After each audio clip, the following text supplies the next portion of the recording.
Recording starting. Hello everyone and welcome to Inside the Den of Tim's. Today I've got a couple of guests with me. It looks like one of them muted his mic. A special guest here. Oh, sorry, I thought that was respectful. The special guest here today is Chris McMahon. No. And the other one here is Mr. What should I call you? No, I'll just call you the sheriff. We got the sheriff here. Howdy. And I'm AJ Timms. We're going to be watching this dreadful video from Review Tech USA. Yes, that's right. Good old Rich.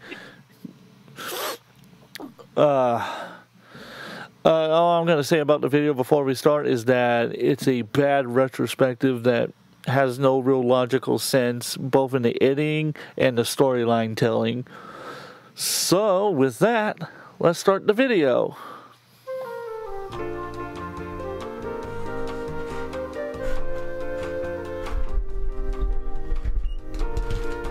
Ban Amber Heard's third, please. Try to relax your anus. It's time to talk about my man history. Man history. Keep your family apart. Does your dog fall asleep at the very start? Then turn off the TV. And here's what you see when Man history.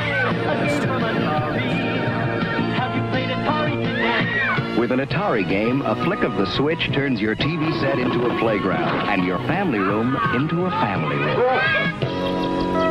Have you played Atari today? That's my ass! Hi everybody, my name is Rich of Review Tech USA. I'm 42 years old. I have still no play idea. video games, and I'm old as shit. I'm sorry. There's nothing wrong there. Well, so am I. So, right on the bat, already got a problem with it. What was that, the beginning of it? What was that all about? God, and it looks like he's high. If the mouse, okay, cool, the mouse should be showing, like, look at that face. I might do the thumbnail like this, just like kind of. You should. Like, just like point at him like this, and then I'm going to figure out how to crop him out of that and then put it on the thumbnail and me doing this, pointing up to him, because, oh my lord, he looks like he's high out of his mind in that one picture right there. And then Nicolas Cage. Yeah. I should be right there in between the two with like. Nicolas Cage is silently judging him. Oh, I could put that up Nicolas there, Cage silently judging. That he is deliberately not associated with this. Oh, I feel so bad. Because it's just like well, they're bad jokes. Okay, let's get the video rolling, because I'm going to bitch about it if I don't.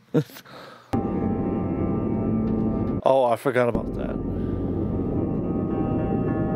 Now this is going to be an interesting video because it's not just going to be about my history with video games. I've talked about that before and filed that under who gives a crap kind of. But my age bracket is an interesting one because I wasn't there for the very inception of video games like Magnavox Odyssey days. Magnavox presents Odyssey, the electronic game of the future. Odyssey easily attaches to any brand TV, black and white or color, to create a closed-circuit electronic playground.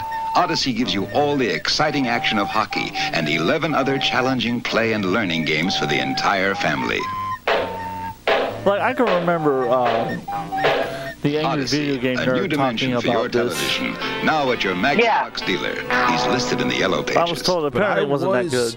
Young enough at the time, where I was born at a time when video games were just, it was a fledgling market. So I grew up with games and saw the ups and downs and saw the industry evolve and change, and that's why I thought this video would be a good one to make, because my story kind of ties in with the industry, if that makes sense, which I think it does. So my first lucid memory.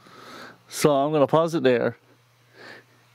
I want you guys, as we go through the video, to keep that statement in mind that his story is tied into the gaming industry. I want you guys to keep that in mind as we go through this video. You got it. Because I've seen this a few times before. just thinking already, my dude. I'm already thinking bold claim. Yeah, BS doesn't begin to describe it, in my opinion. So let's go. With gaming was going with my dad to whatever toy shop we went to. We lived in Pelham, New York at the time. And this was after the video game crash. I believe it was 1984. I would have to check with my dad, but he probably wouldn't know either because it was such a long time ago. And after the crash... Factually incorrect, it was 1983. Yep, it was. And that transition sounds rather disrespectful to his dad, to be honest. Yeah. As you're going to come to find, a lot of the transitions he does is just... I'm not going to say anything more until we get to them because we're only 2 minutes into this video and I'm already, and we're, as far as the recording is concerned, we are 6 minutes in and I'm already trying not to blow up at this. For a while. My brain cells are already dying. Came on the scene. When it came to console gaming in the States, you couldn't give away consoles after the crash. My mother's very proud.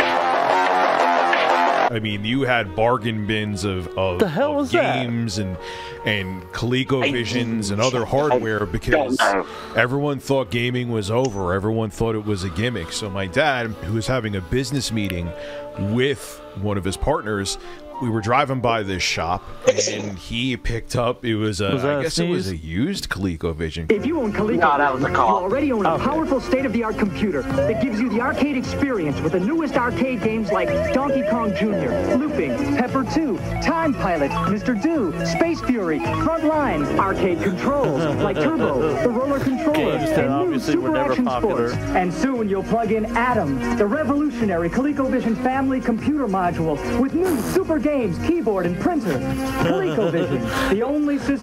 I just want to pause real quick. Could you imagine you walked into a business, right? You walked into a business, and instead of seeing like a Commodore 64 or a Macintosh or a IBM PC with a printer, could you imagine that they had a monitor hooked up with a ColecoVision and a printer typing away, doing their job? Could you imagine that? I don't think I could. On a side note, I actually had a Commodore 64 when I was a kid, so. But I'm almost 40, so there you go. Well, I'm not that old, but I could perhaps imagine it in the olden days. I mean, when something's brand new, they try literally anything at least once, even the most terrible ideas out there. To quote another YouTuber that I know of, marketing. Marketing, indeed. It's business. All right.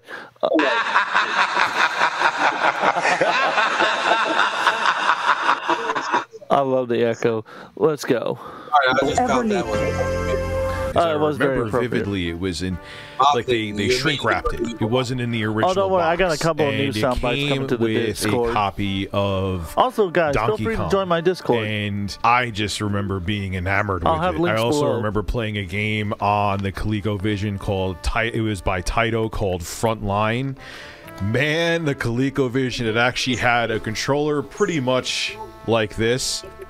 Kind of like the Intellivision Amico was going to have too. Oh, my mother's very proud. At least in shape.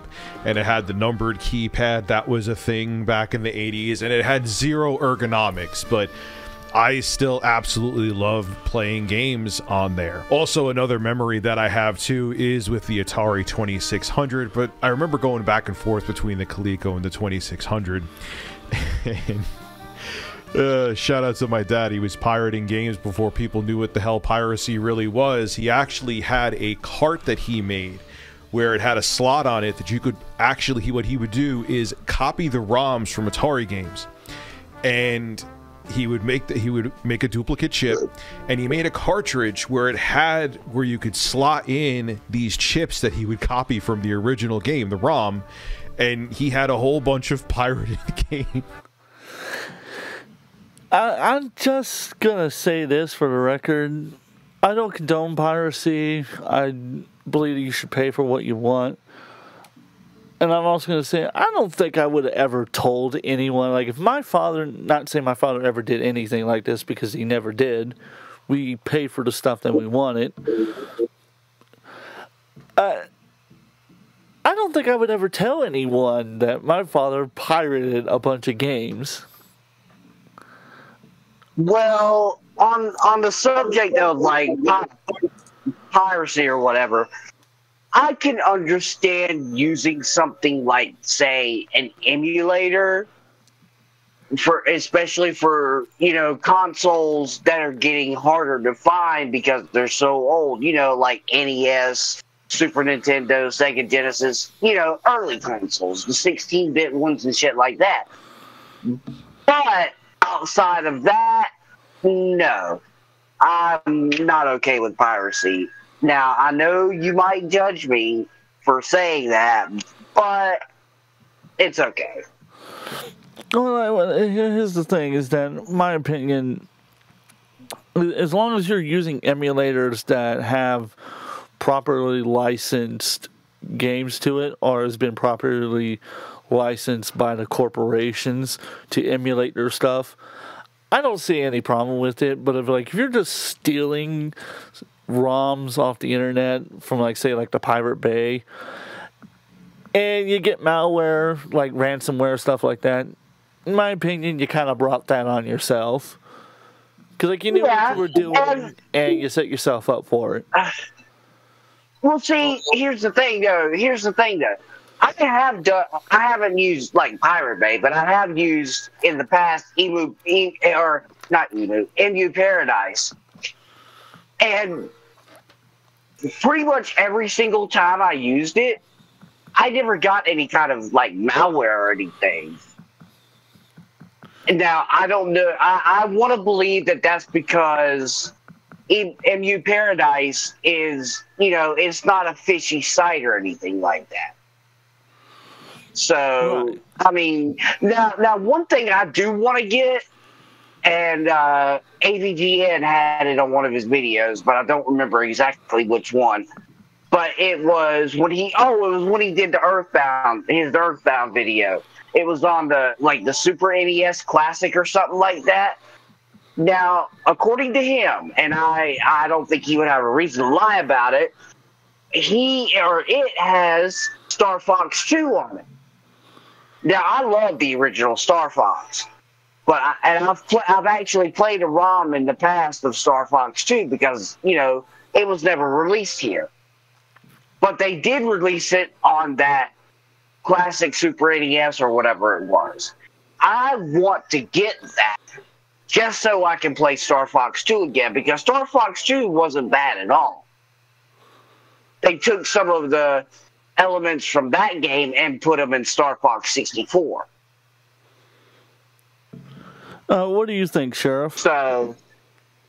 Well, looking at it from a few perspectives, I know that back in the day you could literally record a game off of the radio at certain times. So you'd actually get a literal cassette you used to play music on, and you'd record it, and then that would be your game or your program, and you could use that to do stuff with. Now, obviously, that would have been paid for probably by the corporation, or at least released with the blessing of the company. Insofar as modern stuff, I'd say, generally speaking, stick to where it's no longer supported. That means effectively the company has abandoned it. I wouldn't still say download at your own risk.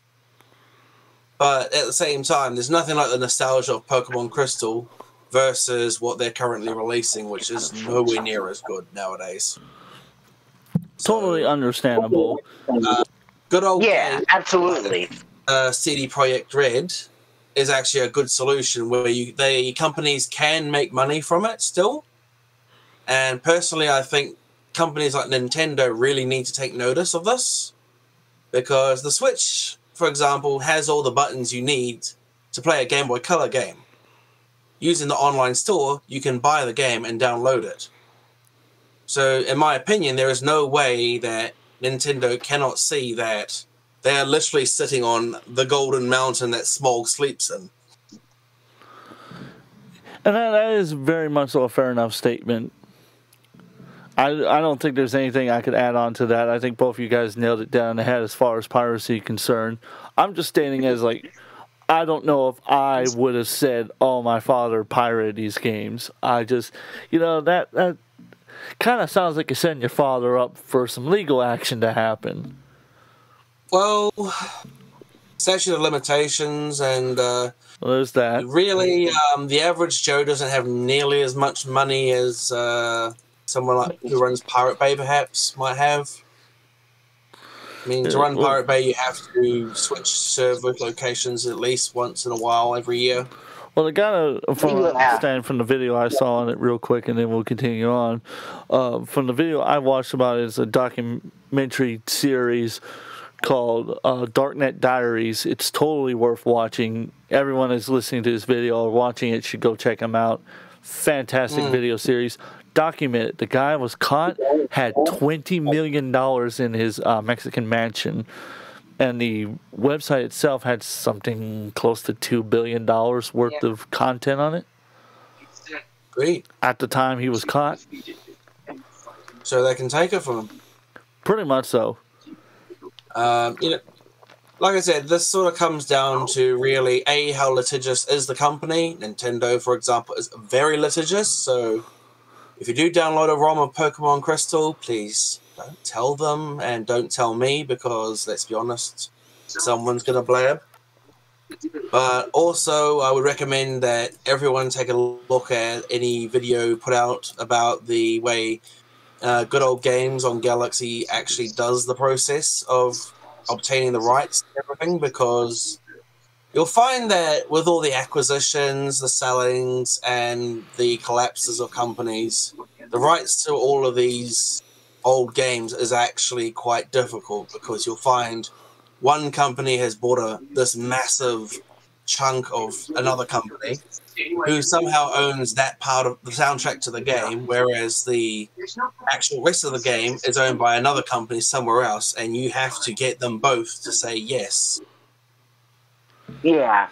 That highlights the difficulty of doing it believably. And I'll put this disclaimer on the video so we don't get attacked. We're not condoning piracy of copyright material. We are simply stating if you are going to download this stuff, this is at your own risk. We're not telling you to do it. If you choose to do it, it's your fault if they come after you. Very simple. And above all, keep your mouth shut. Amen. Yeah, exactly. Let's go on with this video because we are only 5 minutes into it. Jesus. On these different chips, and I remember playing the Atari 2600. I remember playing Pitfall. It was one of the pirated games that we had. There was plenty of others too, but that was my beginning with gaming, playing pirated games. My dad was pirating back in the 80s, so oops. You blew it. Fish. What was that all But about? what really cemented my love for games was Christmas of 1986. And that is when I got a Nintendo Entertainment System. Or back in the 80s and 90s, you just called the NES the Nintendo. Will you be the one to witness? No, I gotta pause it there. I'm not sure if you guys can hear it. Like, I can hear it on my headphones. He is clearly either bumping into the microphone, or he doesn't have he has the gain too high because you can hear the implosives. Like, you can really hear the implosives. The option is perhaps he lacks a pop filter.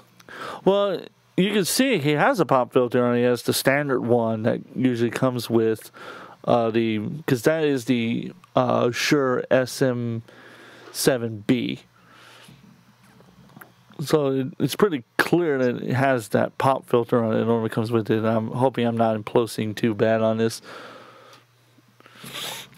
Because this microphone is a little bit sensitive, even with the pop filter.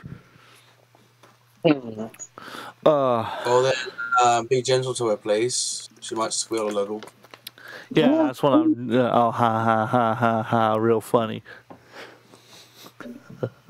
I'm just saying, you wouldn't want your mum banging down the door if she hears a squeal. Fair enough. That would not end well. Well, let's continue with the video because, and you're gonna, as I stated before, you're gonna find the edits are gonna get even worse than this. Like one of them is, in my opinion, like when we get to it, I'll pause it because I have a lot to say about it. And Chris knows because me and him were watching it before we started this video, and I had a lot to say then. Of the incredible Nintendo Entertainment System, the one to play with Rob, the extraordinary video robot, batteries not included. He helps you tackle even the toughest challenge. Will you be the first to raise the incredibly accurate Zapper and play games like Duck Hunt or action-packed Hogan's Alley and high-flying Kung Fu, each sold separately? Will you be the one to experience the Nintendo Entertainment System? Comes with Rob, Zapper, Control Deck, 2 controllers, Gyromite, and Duck Hunt. Now, that Christmas, I got 2 big gifts. The Nintendo Entertainment System, that was the Rob the Robot bundle. Yeah, that's how long we're going back. And my Zapper was gray.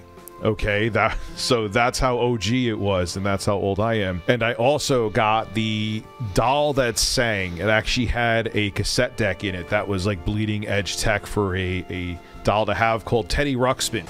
Show and tell time. Another teddy bear? My teddy's name is Teddy Ruxpin. He talks, he tells stories, Full batteries not included. What does this have to do with gaming? My name is Teddy Ruxpin. Can you and I be friends? Yeah. I really enjoy talking to people. Has to do with I would like Teddy Ruxpin, the storytelling bear. Not much of anything. Talking cassette from Worlds of Wonder.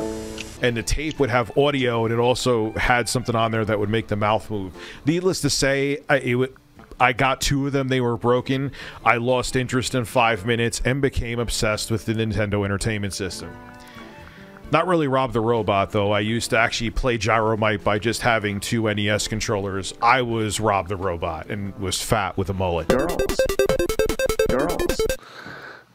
Then I'm going to pause it there. So, my problem here with that is you're telling me instead of making a funny clip where you could have taken, because he already showed he uses James Ralph's content as the angry video game nerd, you're telling me you couldn't cut the part where he was using the Rob robot and just paste your face over him and the robot?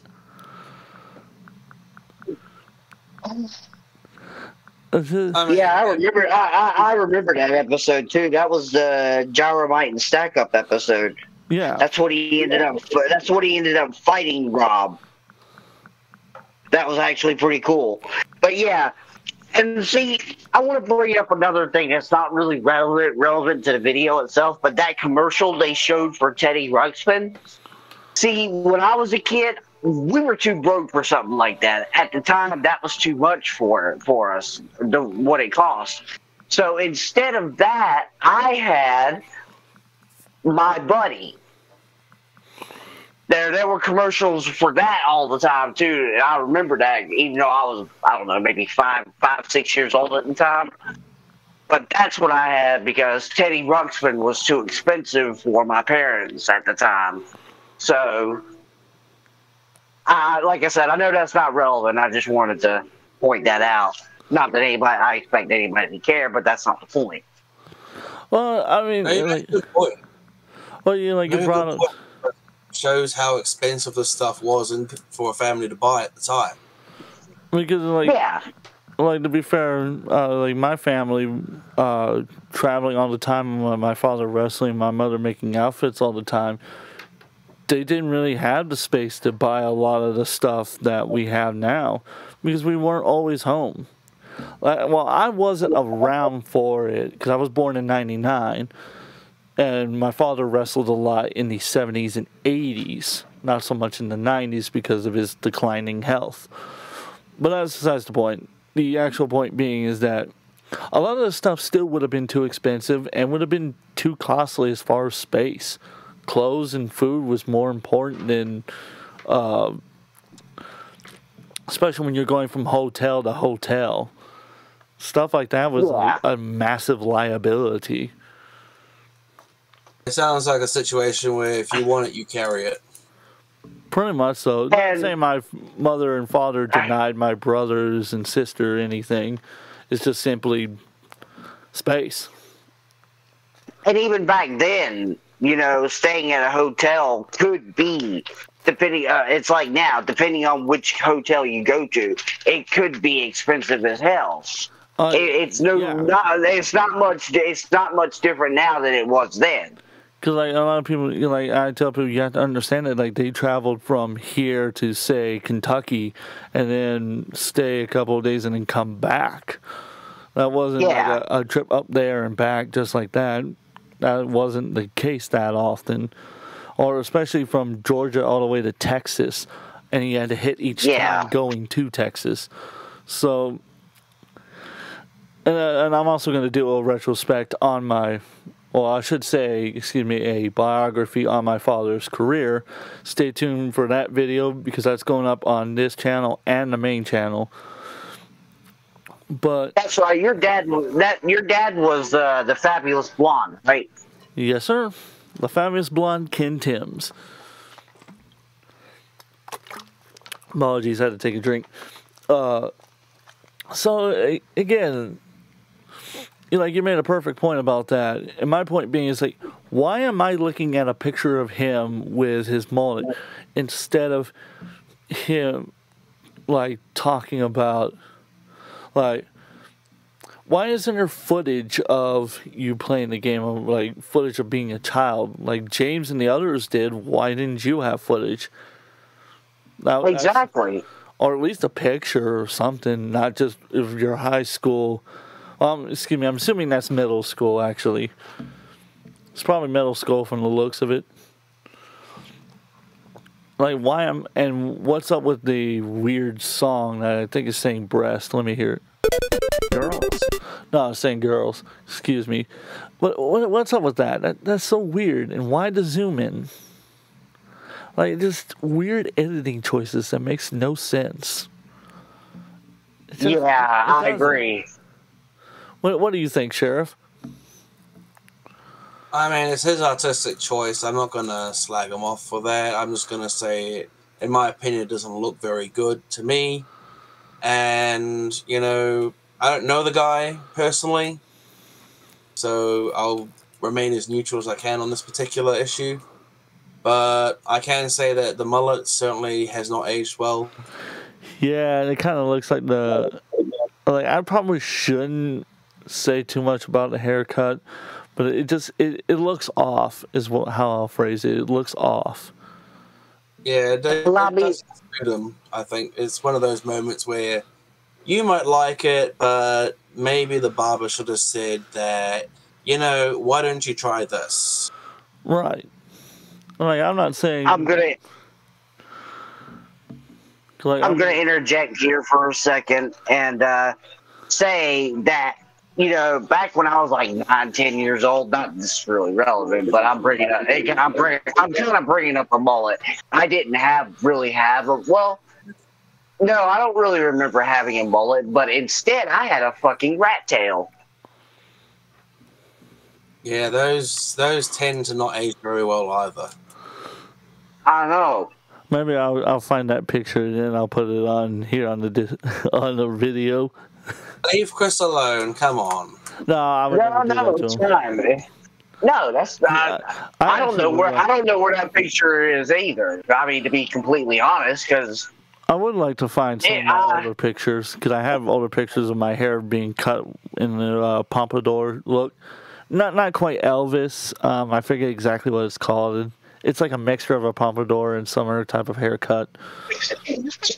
Now I'm picturing you with an Elvis hair, with Elvis's hair. God damn it! It didn't look like Elvis at all unless I actually did the fluffing and the hair gel. Then it would kind of look a little bit like it.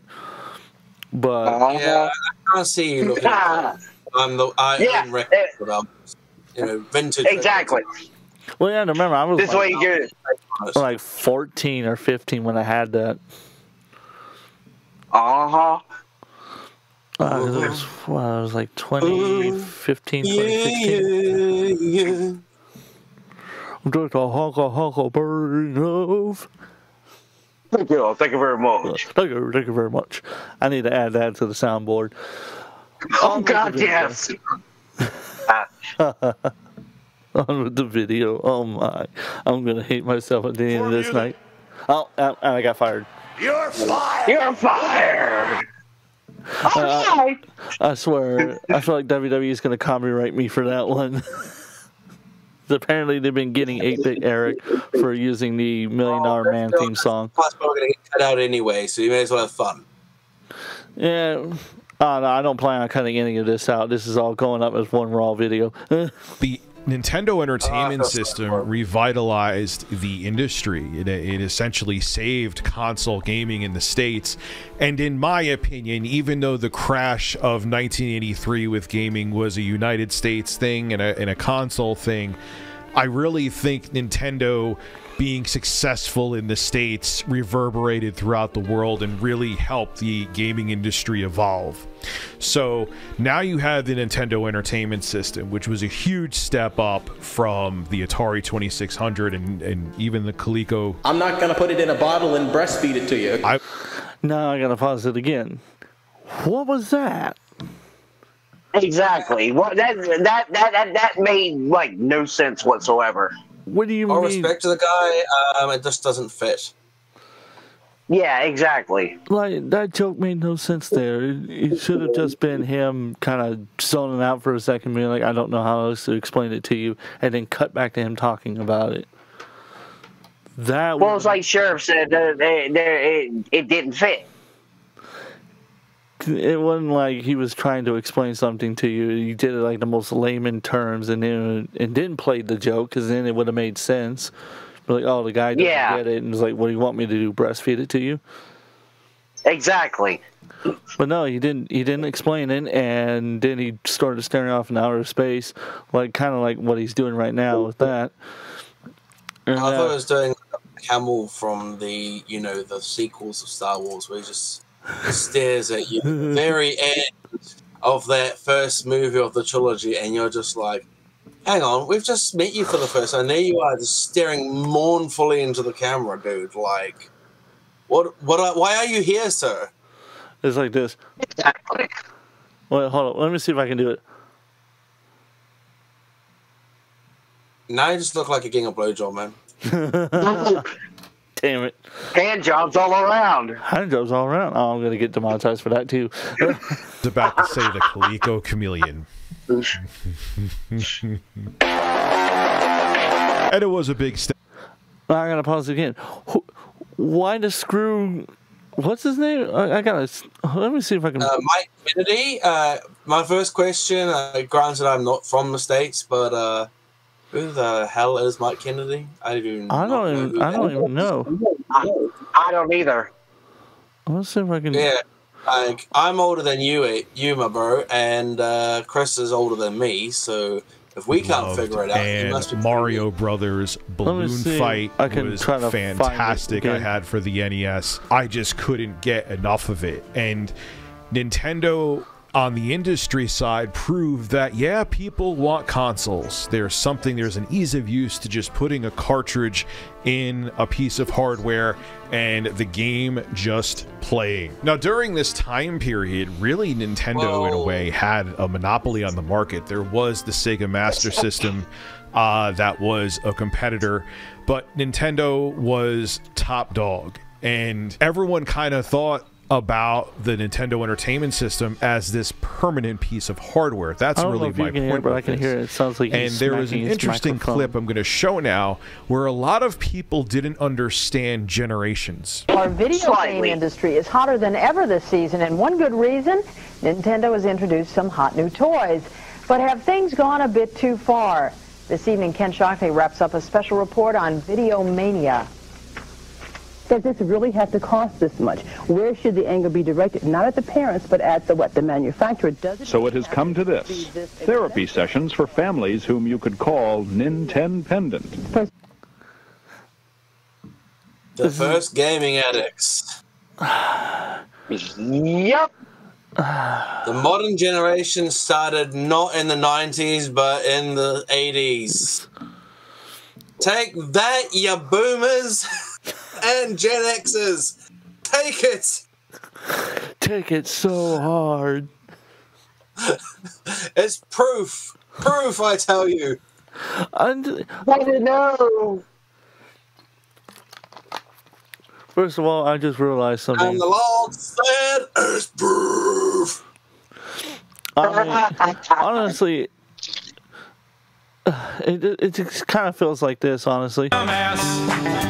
You're a dumbass. You're great. You're great. Now, why did you insult me like that, AJ? I wasn't insulting you. I was insulting these parents because it's just, you're telling me you're that dependent to entertain your child on that alone?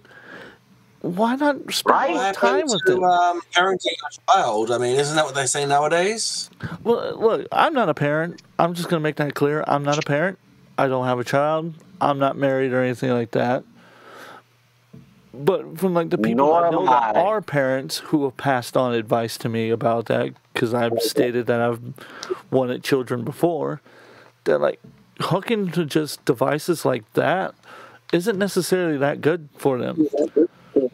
From what they have given to me, however, I should say that is secondhand advice. I am not saying I am a parent or a psychologist or a psychiatrist. Nor am I, but it seems like it's the most modern day comparison to being quote unquote Nintendo pendant or whatever would be like, yeah, that. But that would be like giving your kids like an iPad or, you know, whatever, or a tablet in general. You know what I mean? Yeah, nowadays, like, if it is an iPad or tablet, it's a computer. If it's not that, then it's the Disney Channel because mum can't be bothered. Exactly. Or dad can't be bothered. Yeah. Well, it's a bit of an assumption nowadays that dad's actually in the picture, let's be honest. Yeah. Yeah, you know, I can't really argue with that either. But let's get off the politics. Let us continue. Well, yeah, that, and let us continue with this. Society. Peer pressure starts. It is by society. fear, maybe exploited. We are. Psychologists' offices might get more crowded this holiday season. Just in time for Christmas, the Japanese toy maker Nintendo has come out with a new set of electronic video games. At $200, a Super Nintendo setup costs twice as much as the old system, and you can't mix and match. Some parents are refusing to be taken in. I'm going to say no, and I'm going to explain to him how people market things. Not 500 or 600 like they are now. In case you didn't catch that, Sheriff, or for the audience, she stated that she's going to explain to her kid what marketing is. So let me get this straight. Is that 1990 when the Super Nintendo came out? I believe so. Yeah, I think so, yeah. One moment. So I'm just doing a quick calculation. Calculate. So you're saying that, yeah, consoles have definitely gone up in price then, because $200 in 1990, according to the USinflationcalculator.com, it would be the equivalent of $477.94. The Super Nintendo system came out November 21st, 1990. Okay, so we'll be generous then and make it 91, just to be generous. I mean, yeah, it wasn't there. Same difference. Then it's still $458, so yeah, it's like. So yeah, it is expensive. Don't get me wrong there, but that's not my point. My point is that you're telling me you're going to explain to a kid. I'm going to be generous with her and say he's probably 9 or he or she is probably 9 or 10 years old. You have to remember, guys, this is the 90s we're talking about. This isn't modern day era. We're talking about the 90s. So it would have been a he or she. You tell me that you're going to explain to your kid what marketing is and expect your kid to understand it? I'm not a psychiatrist. I'm not a psychologist. But I have a feeling that kid's not going to understand that at all. Just like not even close. Well, From what I understand, you've got two kinds of parents. You've got the parents that don't care on one end, and then you've got the helicopter parents who just cannot cut the damn umbilical cord. I think this one's sort of in the middle where she's got high expectations and they're not quite gotten to the point where they've decided, am I going to be more hands-off or am I going to hover like crazy? Again, like, she doesn't state how old her kid is either, or at least it's not edited to where we could find out what the age of her kid is. So that's why I'm trying to be generous and assume that the kid must be at least around 9 or 10 years old. Yeah. Well, one could presume as much, looking at the time period and the footage that was shown. Yeah.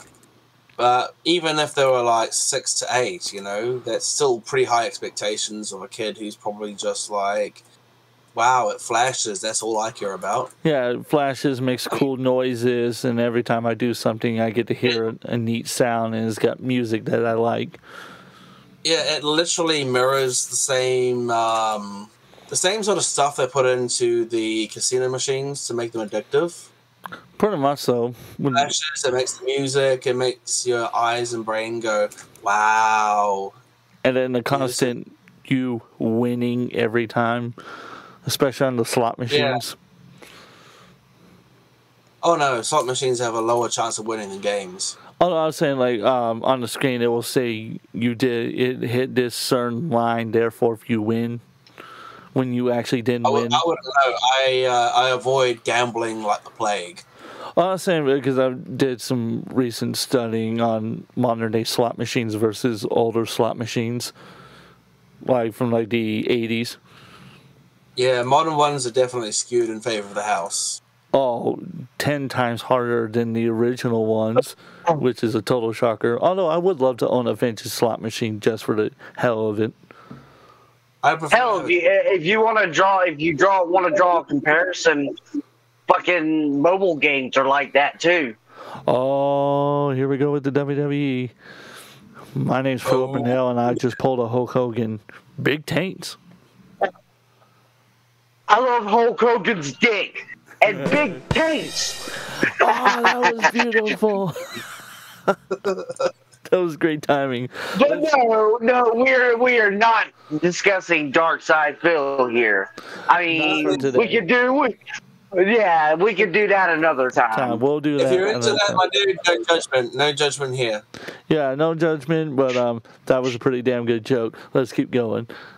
Nintendo controls 80% of the video market, though some game players prefer the pictures of its competitor Sega. But no matter how you play the game, or which... If you look at I'm going to pause it again real quick. If you look at the kids, look like they're no older than 6 or 7. Yeah, exactly. I'm gonna put this in. I'm gonna put this in too, and then we can continue. When I was a kid, I didn't have a Super Nintendo. I had a Sega Genesis. Now my neighbor and my best friend at the time, he had a Super Nintendo. So whenever I wanted to play it, I would just go over to his house. Anyways, sorry about that. That wasn't really relevant, but whatever. Oh, no, you're good. Let's continue on the video, because, like, my family, we really didn't start getting into gaming until shortly after my father retired, and they started playing the N64. At one point, if you look carefully, you'll notice the difference in games that they play nowadays versus what's being shown there. At this point, you could still make the argument that this is somewhat educational. It's about building skill and, I suppose, to some extent, your reaction timing. Yeah. Whereas nowadays, kids are playing Helldivers 2 despite being underage, or maybe even Grand Theft Auto. Yeah. Borderlands, Fallout, Skyrim. Gears of War, Call of Duty. Maybe a video about discussing the effects on kids might be an idea. That is, I will keep that in mind as like a future idea, discussing the effects of video games on children. Maybe see if I can bring in a friend that's like a psychiatrist or a psychologist. That would be interesting. And be like a legitimate discussion about that and see. Because I don't necessarily subscribe to the idea, for example, that the Doom game was the reason why the Columbine shooting happened, although I do think that the killers had inspiration from the game, because I thought it was Marilyn Manson that caused it. Isn't that what they were arguing at the time? Yeah, that video games cause violence. That's the argument that's always presumed, that because you play a violent video game, therefore, if you're going to turn violent, you're going to want to murder everybody in sight, which is obviously not true, but I could see the correlation there. Let me say something about that. Do y'all remember, well, AJ, you might not, but, well, I know I do. Again, I'm old, so there you go. But when Mortal Kombat came out back in '93, it's pretty well known that Mortal Kombat was part of, actually a big part of what inspired the current rating system. And it was on the news a lot back then because it was, at the time, was so violent that, you know, parents were obviously concerned about it. Wow. So I thought it was Dee Snider who caused that. I mean, to call him Tipper someone with a very dirty mind, I believe the innuendo was. Indeed. Oh God, let's not get into Dan Snyder. We'll talk about the Quiet on Set documentary for another time. Let's finish this video. Yeah. God. You play, things definitely have come a long way since Pac-Man. Ken Shocknick, Channel 4 News. Now, look, we had the Atari 2600. They had, remember the 5200? That should have had a zip code. Just look at it. Look at how huge this beast is. It's ginormous. And why is there a door on it? Is this a video game console or a closet? And yes, companies were already making more powerful hardware, like kind of generational upgrades. But Nintendo and Sega were the first mainstream companies, especially Nintendo. The Master System didn't really do anything in the States. But the Sega Genesis says hello. What's the hottest 16-bit video game system with true arcade games, great graphics, real challenge, stereo sound, and the hottest library too, with games like Altered Beast, Golden Axe, Super Hang-On, Forgotten World, Space Harrier 2, Revenge of Shinobi, Tommy Lasorda Baseball, Truxton, Last Battle, Arnold Palmer Tournament Golf, Super Thunderblade, Zoom, Thunder Force 2, Ghouls and Ghosts, Mystic Defender, Rambo 3, and more. Genesis from Sega. Genesis, the new generation in video games. Where they were saying, look, this piece of hardware that you have is something that's going to become dated. It's not like your CD player. It's not like your VCR. It's something where the technology is constantly evolving and changing. And when you saw the Sega Genesis and Super Nintendo, you realized that the companies were right. Parents hated it because it meant they had to spend more money, but yeah, the technology kept moving and moving. The Nintendo hardware and the Sega Master System hardware got more dated, and as the software evolved and hardware evolved, the older consoles couldn't handle what developers wanted to do. And when you saw how capable the next-gen consoles were, I will never forget seeing Revenge of Shinobi's intro for the first time. I think it's stupid to say it. I'll pause it because I've got some things I want to say.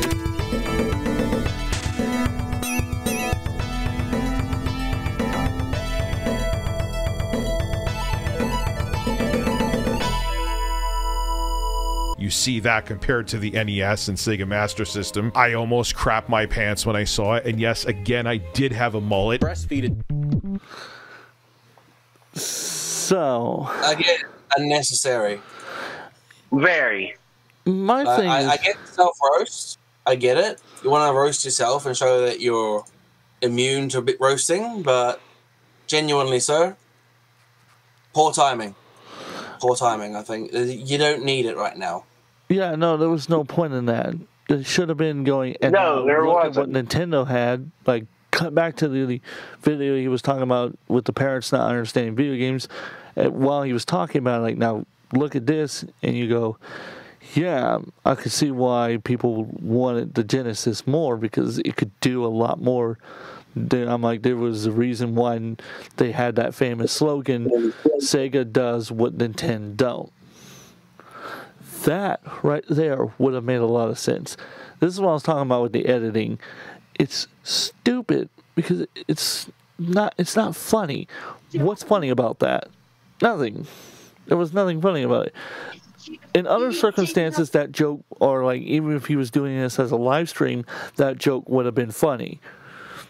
But in a video context like this, where it's supposed to be your retrospective of how you, going back to the claim at the beginning of the video, you made an impact on the industry.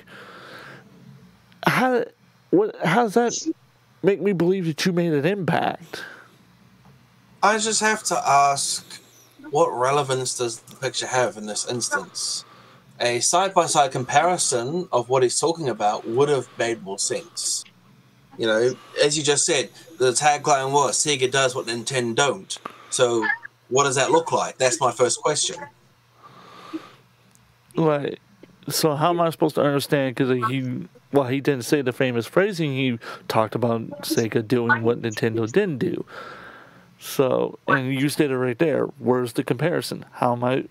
You're supposed to be telling me these retrospectives and how it affected you. Because here's the thing about that word, retrospective, is you talking about your point of view on it. You going back through your life. Where in all of this does it affect you? Where did all of this affect you? Did your dad stop you from playing the games? Did your mom disagree with you playing with the games? Maybe you had some friends that couldn't play these games, so you brought them over to your house and secretly played them? Where's the retrospective? So far, it feels like a series of commercials, followed by him talking about a little bit of psychology, and that's it. Really? He's talking about psychology? I'm not quite sure I'm getting it, because I did 3 papers of psychology back in uni. Yeah. And I'm not hearing too much psychology. I mean, it sounds more common sense to me, rather than specifically psychology. Going back to that whole, what is the impact? What was your impact? I just bring it back to how is this relevant? Yeah. So, we'll see if he answers that in the comment section. Yeah, true. He might tell me to shut up, and fair enough. That's my opinion. It's his opinion on that, but I mean, he's welcome to make his opinion heard. Yep, and then I will reply back with Inform you that you're fired. You're fired. All right.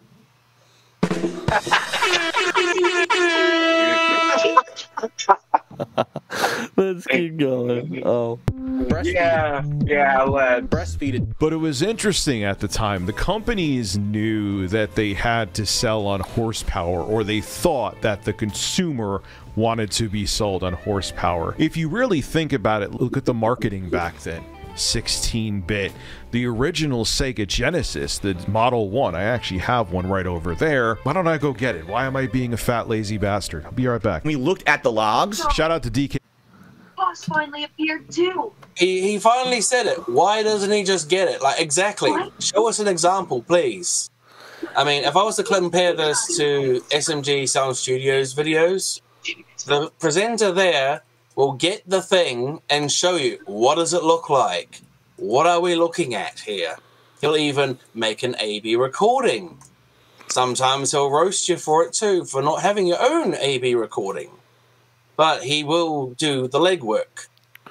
In case you're wondering what Sheriff is talking about, there's another favorite YouTuber that we watch. His name is Glenn Fricker. He runs a YouTube channel called Spectre Sound Studios.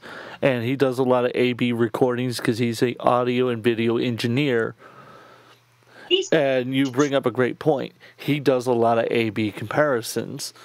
And he actually shows you the product, what it looks like when you get it. So I'm like, Rich, who's been doing this for well over 10 years, why have that joke? Why not just grab it and bring it in. Why have that joke? What was the point of that joke? What's the punchline? What's the punchline? I was going on about the original PSX versus the updated PSX that didn't use your aerial connector, it used your AV plugs. And then you might perhaps show how the form factor changed over the years, because it did. Like, he could talk about, like, say, like, for example, what he could have done was, like, look, so this is what the Sega Genesis looks like. This is the cartridge. The cartridges look like this. This is what the Nintendo ones look like, for example, holding it to the side. Like, they were super big and they didn't carry a lot of data. Whereas, like, the Sega's was much smaller and it carried more data on it. And it had more processing maybe power. even have a discussion about why they use cartridges. Versus using disc, which are cassette tapes, which were a thing then. Like the Commodore, quite a few of their games were on either floppy disk or were on cassette tapes. I know that because James Ralph showed that in his AVGN videos. So, again, I go back to what's the retrospective? Yeah, exactly. It's starting to sound like his personal nostalgia trip that he's sort of forcing us along on. That's kind of what's coming off of at this point. Yeah. We're 13 minutes into a 40-minute video, and I have bitched about the majority of it for the past hour now. Maybe we should have done this who on knew Twitch. they were sending you one at this point, I kind of wish I had as just done Sega it Genesis live. possible because they knew a YouTuber was This is going to gonna get be a one. long Is DK Oldies a video. scam? Oh, here we go. It is what it is. Oh, here we go. Excuse me, Sheriff. I'm going to let you in on this. DK Oldies is a shop out in, I believe, Chris, correct me if I'm wrong, I believe they're out in Florida, and they're a shop that apparently refurbishes old consoles and games. And Rich made about 12 videos talking about how they were a massive scam, because they did do some scammy stuff. They did kind of rip off their... they overcharged for their products, for their refurbished products, I should say. And they made a bunch of videos talking about how the owner right there, or if I remember correctly, his name is Joey, has stated multiple times. Hold on. Let me stop you there. DK Oldies is actually in Pennsylvania, and Joey is not. Yeah, and Joey is not. I think he's like their social media manager or something like that. He's basically like a spokesman for them. Yeah, that. So yeah, Good for them open already, actually. And I appreciate the correction there, because I also feel like chat's going to correct me too. Oh my god, I actually have one of their website open already. Oh, that's hilarious. I mean, well, I've already gone about Pokemon Crystal, and I'm obviously nostalgic about it, so obviously I want to buy one. It just costs you like your firstborn child, your balls too, just to get a copy of a cartridge that works. That is fair enough. So, that's what he was talking about with the DK Oldies being a scam, in case you're wondering. But again, why bring that up? What was the point of bringing that up? Exactly. Well, whether or not it's a scam, I suppose, depends on your perspective. I mean, you said they did scammy stuff. I'm not going to ask for proof or anything, but I'm going to say point blank that you are trying to buy something that is literally in limited quantities, and whether they work or not is, again, in even further limited quantities. So, I mean, right. Well, they claim it's your one-stop shop, and you can't get it anywhere else under basic capitalism and market forces. They can charge whatever the fuck they want. And if you don't want to pay it, then fuck you, as Glenn would say. Pretty much so. Yep. The reason I'm stating scammy stuff is because there has been a few YouTubers that did expose them for doing stuff that they shouldn't have been doing. And claims that they made that weren't true. For example, Rich did do one video on them on the original Xbox. They claimed they fixed the disk drive from in the video. If I'm remembering this correctly, he showed that they didn't fix the disk drive. They didn't clean out the fan. They basically didn't refurbish it. They just wiped off the dust and sold it to them as if they did refurbish it. So that's why I said that's the risky take. Yeah, that was what led to that video you see right there. And Jacob R's done a few videos on too. So yeah, a couple others. Smash JT also reported on it, and Epic Eric, I think, did a couple of videos. Again, Jacob R did as well. So I don't know if you've seen those or not. I have those. I saw one of his, and it was, to me, he was a little bit better about it than Rich was. Yeah. But it all had the same point. But anyhow, let's continue on with the video, because this is already an hour long, and I want to finish watching this horrible fucking video. Yeah.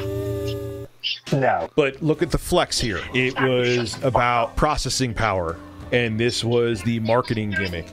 16-bit with the Sega Genesis. This is the Model 1 with the headphone jack. Then you go look at the TurboGrafx 16, which in Japan was called the PC Engine. Totally different name.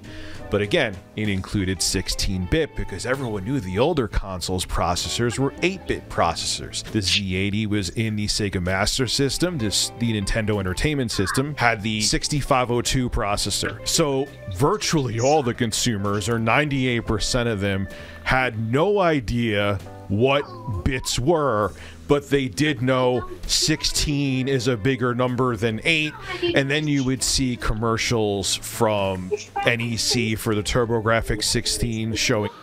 I'm going to pause it there again to do a little bit of correcting.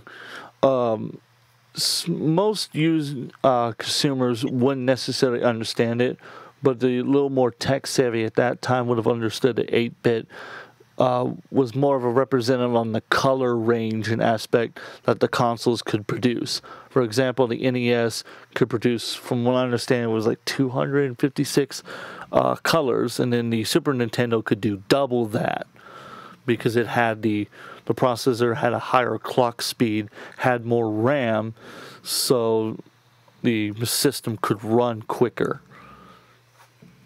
Yeah, pretty much. And that's the way also most consumers who had the more tech-savvy people that asked them would understand it.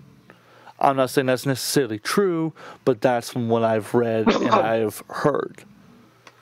Yeah. If anyone who's you're pretty much right. So. And this is for the audience members who do watch this video. If you've got any extra information about it, please put that in the comment section. I would love to read it. Let's continue on with the video. China Warrior. Charge games like China Warrior. Compare it to Nintendo's Kung Fu. Can you spot the difference? TurboGrafx 16 has 16-bit graphics that make characters up to 32 times bigger and almost 10 times as many colors. Turbo Action, Turbo Sound, TurboGrafx 16, the higher energy video game system. TurboGrafx 16 video game system is available at these stores. You would see commercials for the Super Nintendo or the SNES showing Super Mario World and how many colors they can have on screen, and then you would see from Sega showing before the Super Nintendo was out what the Sega Genesis was capable of. So now we're at a point, and this is the point I'm trying to make, where the consumer has become adjusted, I guess you could say is the right word, to generations. What's that?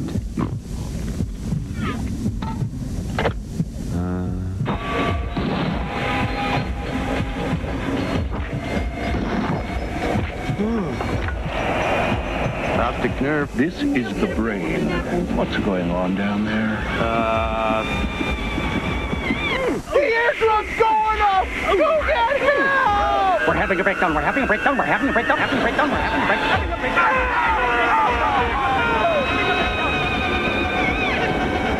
What else can go wrong? Urgent Synapse on line 2. It's the sphincter. What is going on up there? They knew about. He pretty much just skipped over quite a few console pieces. And also, I have to say, it's quite nice going through the old ads. It shows how far gaming has actually fallen. Not what I thought you were going to say. That's pretty damn funny.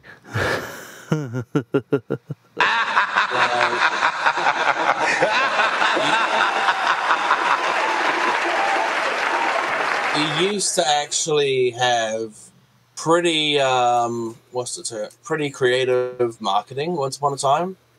Nowadays, you just maybe see it on TV, but most of the time it's just on the internet. And you might see it on YouTube, and that's it. They don't bother trying to market like you did back when Halo 2 was coming out, and you're like, whoa, what's that thing carrying as he flies through space? I gotta buy the game and find that out. To be fair, that is what I think is mainly a result of technology evolving the way it has. Yeah, you know, back when Halo 2 was around, that was, if I remember correctly, that was in the early 2000s. So the internet wasn't really as big then as it is now. So, I mean, of course it's not going to be marketed as like that in that fashion anymore. You're not going to see many TV commercials, if any. You'll see everything on the internet. I'd also argue that that's just gotten a whole lot lazier. It's almost like they say, well, yeah, they'll buy it because, you know, it's us, but they'll buy it. And then they found out, like with Starfield, that, well, yeah, they bought it because it's you, but also, just like Fallout 76, it was a hot mess. Yeah. That is true. And that's a fair point. That's a fair point. Let's continue the video. Every 5 years, there's going to be a new piece of hardware because technology evolves, so the hardware has to evolve. So after we went from the Super Nintendo and Sega Genesis, we went on to the next generation, which would be considered the 5th generation of consoles, where Sony entered the race with the PlayStation 1. I still have my PlayStation 1. I never played the PlayStation 1, honestly. Never really had a chance. I've been saying that between PlayStation 1 and 2, the difference is going to be game speed and color. Obviously, terrible, because, you know, they managed to figure out how to go more and pack it into a typical package. And it was at this point, if you really think about it, what's interesting is I have this huge outline here, and I'm not even going by it. I'm just babbling, and it's working. Congratulations. Okay. Congratulations, you played yourself. Yeah, going back to the stupidity that I was talking about. Yep. I mean, I did an animation diploma, and one thing I was always told is when you create your content, like, have a plan. Don't just ramble on like that. If you're presenting something for uni or for a business case, you need to have a plan on what you're going to say. And if you go off that plan, you run the risk of saying something you really shouldn't. And then you just kind of screw yourself. Like this one, this is just us reacting and speaking off the cuff. So the whole plan is that we're going to talk about it from our perspectives of what we're seeing. My final word on his lack of a script is... You're a dumbass. You're great. Oh, but it gets worse from here. I'm expecting it to get worse. I'm just like, I'm not trying to hardcore roast the guy. I'm just saying that for someone who's been around for 10 years on YouTube and all the rest, you really need to understand that just winging it ain't gonna count if you want to be successful. I mean, even MXR, a channel that is forever under the target of YouTube, even they have to plan out their stuff because the main guy, Henry, his jokes are more than a little too spicy for YouTube. Right. I'll tell you what. I'll tell you what. We were beginning to see where hardware was becoming more than just gaming, where the industry was evolving. Two things happened during the 5th generation. One was that your Sega Saturn, which bombed, and your Sony PlayStation were also capable of playing CDs. They were becoming multimedia devices, which in turn was basically the beginning of the evolution, or we were evolving into what hand jobs all around and gaming is becoming now, where you can have devices that do more than one thing. And also during this generation, another very interesting thing happened. People started to download MP3s. Winamp. It really whips the llama's ass. I remember the first MP3 I downloaded was on a Pentium 1 that was running at a blazing fast 60 megahertz, and it was a Castlevania Symphony of the Night song, and this was the song that I downloaded via MP3. But it wasn't just about, oh my god, now we could just download songs on the internet. Like, don't be admitting to that on the internet, because your face is there, your name is there, and it's like, yeah, everyone is guilty of downloading MP3s. I'm not gonna lie, but I mean, if they can put a name and a face, and they're feeling like their lawyers need to earn their pay, you might be on the chopping block, my dude. That's why I go back to the whole pirating thing. It's just like, I already said what I wanted to say about that. I don't think I need to repeat myself. It was showing what the internet was capable of. I downloaded that over a 28.8 kbps, I think that's the data transfer rate, dial-up modem. And it was showing not just with music how it was going to be distributed digitally and people weren't going to buy it physically anymore. It was showing how just anything we consume is just going to be purchased or leased or rented or subscription service, and everything's going to be downloaded or streamed digitally. And it was beginning back then. Now let's step into the 7th generation of consoles. Hello, and my name is Kim. I'm here to... So, now here comes one of my big problems. I love the Xbox 360. PlayStation 3, I believe, falls underneath the 7th generation, if I remember correctly. Love those consoles, grew up playing them. But you can't skip the original Xbox and the PlayStation 2. You just can't. It's a disservice to your argument that you were there basically the whole time, practically. It would have been one thing if he had a short segment on his video, in his 40-minute long fucking video, and he had a short little segment explaining, look, I fell out of gaming by the 6th generation because I was so tired of the marketing, or I had other things in my life that I was accomplishing at the time. I am grateful for the impact that these consoles has, because these proved that disc was better than cartridge or whatever else was used. These systems helped make a lot of great games, like the Xbox with Halo, that evolved how games with guns worked. And it showed that there was more things you could do with storylines involving guns than just Rambo or any of the other ones that are like Metal Gear Solid. Miss Duke Nukem? Come on, man. Doom is that another thing one. was genre-defining. Doom actually was before Duke Nukem.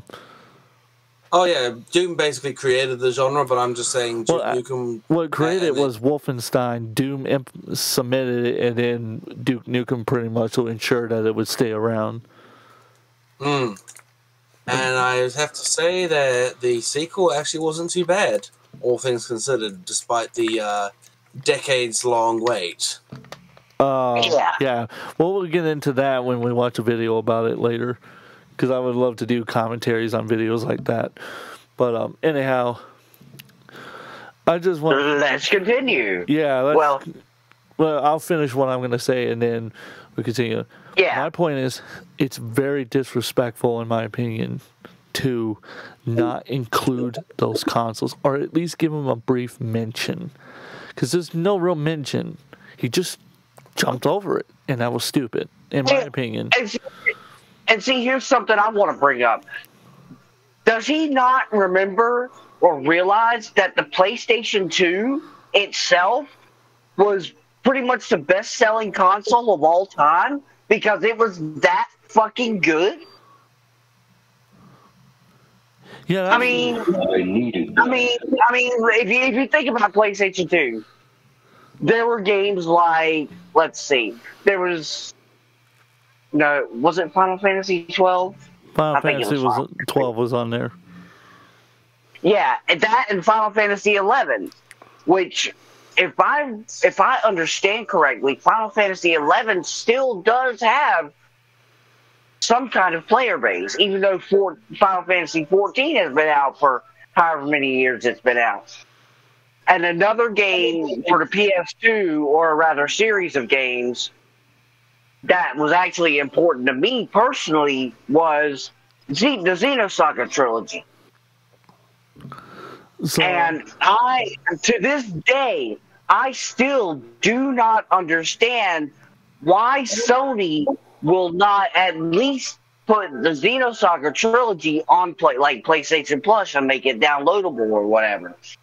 Because even though the developers of Xenosaga, which is Monolith Soft, is now owned by Nintendo, which is why all the Xeno games we're getting now are like on Switch or whatever. Because, like I said, Nintendo owns Monolith Soft. But, from my understanding, Namco actually owns like the copyright or the rights to Xenosaga. So they could very easily put it on PlayStation Plus if they choose to. But they haven't, and I don't understand why. I'm speaking out of personal bias, of course, but I mean, the fact still remains they won't do it, and it still has kind of a cult following. We'd have to ask the same thing of Nintendo about their legacy content too, and everybody else. Why aren't you just making use of that money train? I mean, you've already you own the distribution rights, as far as I know, unless that contract has lapsed. But even then, you could seriously make enough to at least keep the lights on while you actually improve the games you actually releasing. Because, as I've said, the ones nowadays are a hot mess, and they're effectively beta stages. I'll say, and to back up your point, Chris, I went and looked it up. It says, as of currently 2024, the PlayStation 2 is considered the best-selling console at 158 million units. Yeah, exactly. And that is certifiable right there. Anyone who wants to disagree, you can Google it. Yeah, exactly. Now, going back to Xenosaga, the director, well, I don't know if he's still the director of Tekken. I'm pretty sure, last I heard, he was more of a spokesman, but he may still be working on Tekken. I'm not sure. But Katsuhiro Harada, about 10 years ago, he was trying to get support to have a remaster made of Xenosaga, because his story was they were his team, which was a team for Tekken, and the team for Xenosaga worked in literally across the hall from each other or something along those lines. And he remembers that they all would stay up till late at night, early in the morning, working on their respective games. And he had a lot of respect for them, but he tried to go to Namco and say, hey, let's do a HD remaster of Xenosaga. Namco said no, because they think there would not be a market for it. My guess is because it was such like a niche title. So they didn't think they would make a lot of profit off of giving it a remaster. Anyways, I'll shut up so we can continue. Oh, you're good, brother. You on a journey into the future of entertainment. It's a future where I am always at the center of a world of experiences that include my games and my friends. That future starts right here, right now. Oh, I remember those because those died pretty quickly. The famous Resident Death. This is my Xbox 360. It's here and it's on. And that is what I just talked about. I Evolved actually even remember hearing that Bill Gates himself told them that that was going to happen with the Red Ring because they reduced the size of the exhaust fan.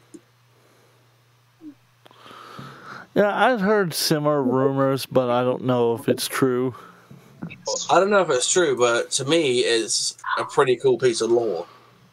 Like, if it is true, I was saying, yeah, he knew people. I wouldn't say he knew nothing about game stuff, but like, I can imagine him saying, you know, that's not gonna work the way you think it does, and then everyone saying, "Shut up, old man, your time is over." And then what happens? The Red Ring.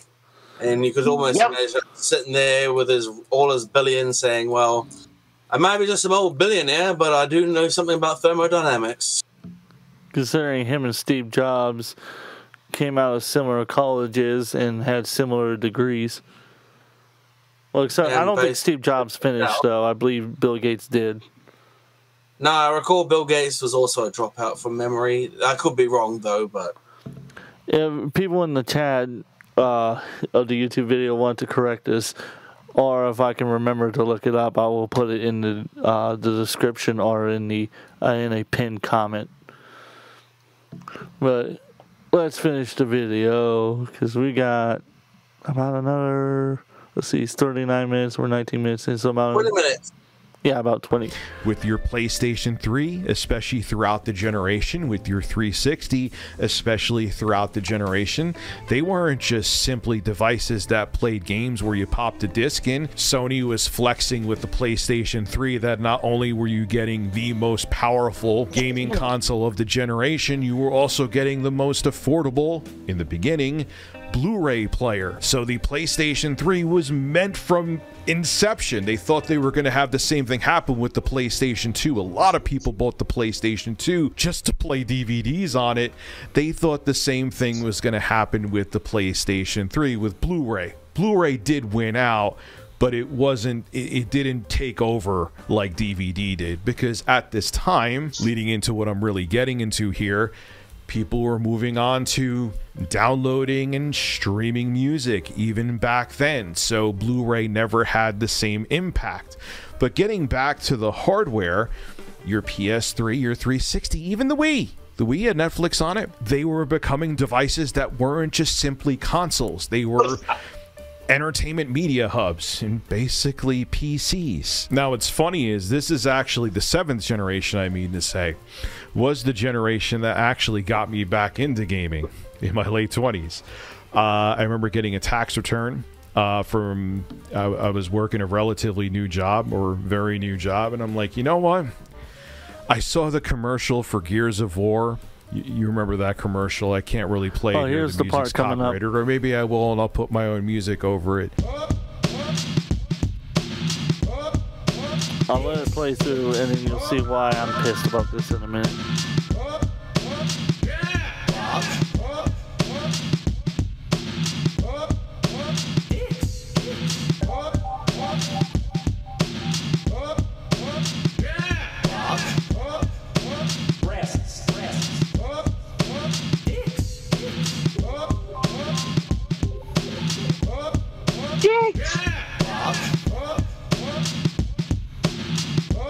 I can already hear what's wrong with this. Yeah.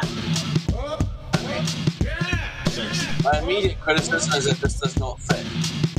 Exactly. Tacoma wept. I mean, Rich, my bro, like I have to say that this is a bad addition to your video. It does not endear me to this particular segment. You're using their promotion material. You may as well just use their audio, or if you really want, you could just keep talking while it plays silently. Here's my thing. That was supposed to, if I remember correctly, the song they used was Mad Mad World, and it was a cover of it. I forget who did the cover of it. But it's a very sad song, and the point of that was supposed to show how wrecked the world was. How, like, him picking up the statue was supposed to represent his fallen brethren that are dead. The wives and children that were killed by the Horde. If I remember correctly, is the name of the creatures. It's been a while since I played Gears of War. Yeah, same. Same here. And the song you pick is a stupid fucking comedy song making in front of Philip Burnell and Vosh for his horse porn. And I'm supposed to find I was making fun of Steven Crowder. I'm pretty sure that's what I heard in there. Yeah, it also makes fun of Steven Crowder. I mean, I don't know what Steven Crowder has to do with Gears of War, but I mean, that's a choice, I suppose. Like, you let's just add in the sound of Cartman, you know. Like, because I'm trying not to rage out and wake up my uncle is next to me. Because, like, Wait, he's next to you? He's in the Does next he have room his hand over. on your knee, sir? I've already told you before, he has a room next to me.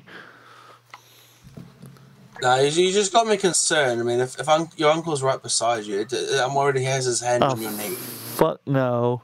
That is weird as hell, bro.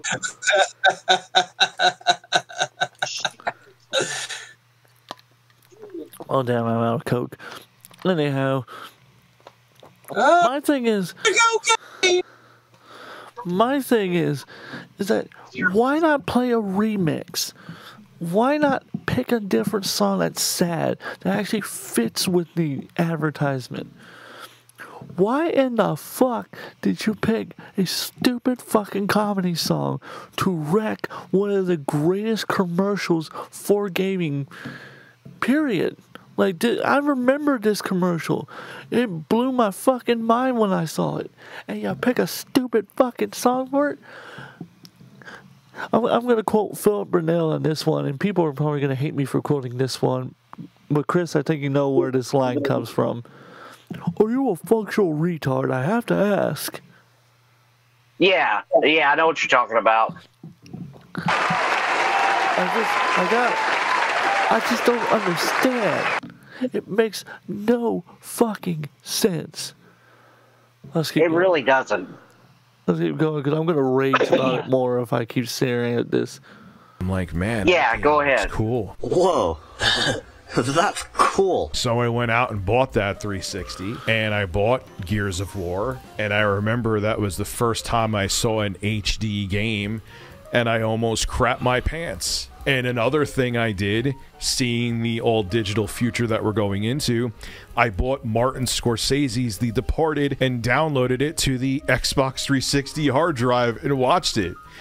This is in 2007. Now, one thing I forgot to mention, and this was a huge thing about the 7th generation, I'm glad I remembered to talk about it, is this is when DLC and downloading games became not the norm, but started to become a regular thing. Now, I remember on the Xbox Live Arcade downloading Castlevania Symphony of the Night, and it was a big deal because Xbox Live Arcade at the time had a size limit, and they actually had to take out some things in terms of like cutscenes and compress the audio more to get Castlevania Symphony of the Night to be able to be downloaded on Xbox Live Arcade, but it was a big deal.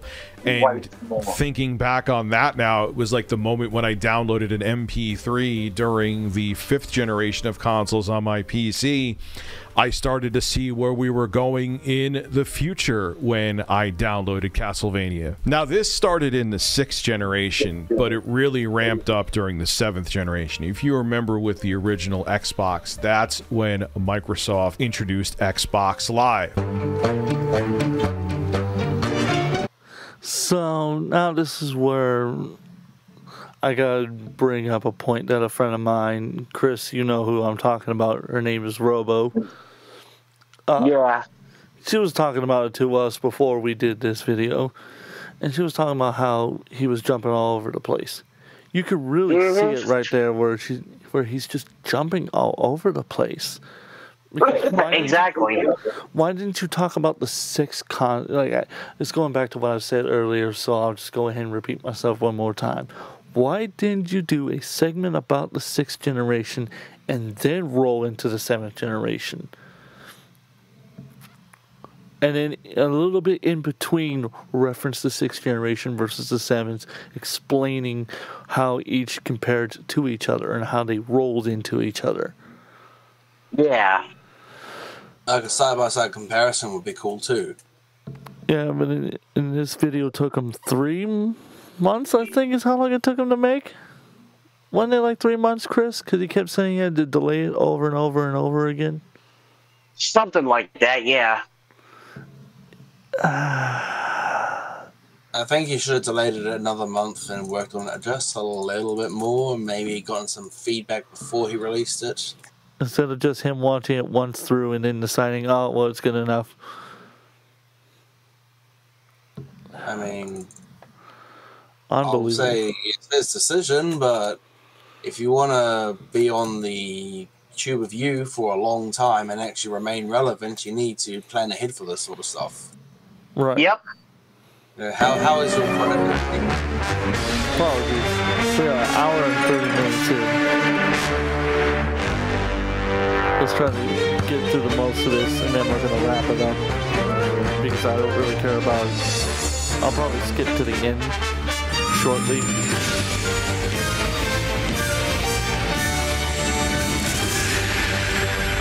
Xbox Live. It's good to play together. The original Halo. I remember going to LAN parties with my friends after work, which were awesome. Did not have Xbox Live. You could only play local multiplayer. Halo 2, because Xbox Live became a thing, actually had online multiplayer. No enemy has ever withstood our might. I need a weapon. Rated M for mature.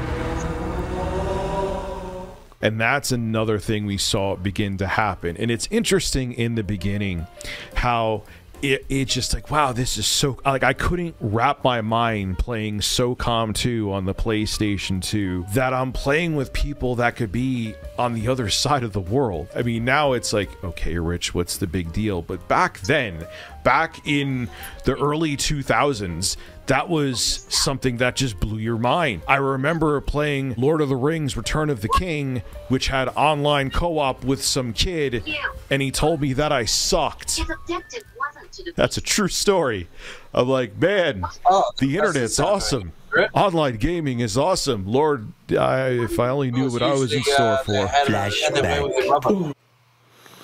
Oh, get ready for this. This right here. If you thought the Gears of War was bad, this right here. Oh, we've already seen some cringe. I mean, more is obviously. That's exactly what the fuck this is. This is pure cringe. No, it doesn't. Let's play it, and then I'll give my commentary. He's making himself look like an old person who's out of touch. He's making himself look like a dumbass. Oh yeah.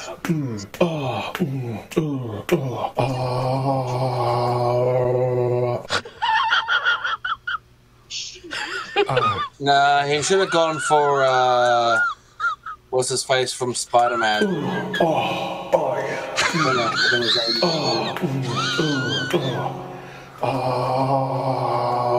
Now getting back. Okay, now we're missing the 70s porno music with that sort of stuff. Oh my god, where do I even begin? Where the fuck do I even begin with that one? That's a very, very good question. I can just say that if that's meant to be his reaction to having a career on the internet, he needs to get the fuck off the internet. That was a violation. Yeah. If that was a workplace, it would be an HR violation. I'm just gonna say right now. Hey Rich, if you happen to watch this video, I'm gonna give you the same advice that you gave Jay when Jay made the Twitter post about you being a dick to him in his DMs. How about you get the fuck off the internet? If that's how you really feel about it. Yeah. Unbelievable. Unfucking believable. I'm just going to drop it. Let's continue on. Because that was infuriating, to say the least. 7th generation, especially with Call of Duty and Halo. That's when Halo was in its prime with Halo 3. Online gaming, especially on the 360, Sony was still playing catch-up. The nice thing about the PS3 at that time was you didn't have to pay to play online. That was their selling point. That changed with the 8th generation with the PS4. This is how you share your games on PS4.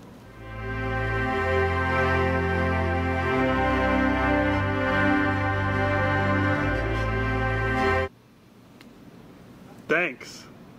But back then, you could play games online on the PS3 and you didn't have to pay to do it. But it was during the 7th generation that online gaming became huge, and companies saw that there was an opportunity there. Hey, you could buy a new map pack for Call of Duty, or Halo, or other accessories. John Riccatello, it was during this generation with Battlefield 3, was like, hey, we should make them pay to get more bullets. It could be DLC. You want to reload the clip in your gun? Buy more bullets and you could download them to your clip.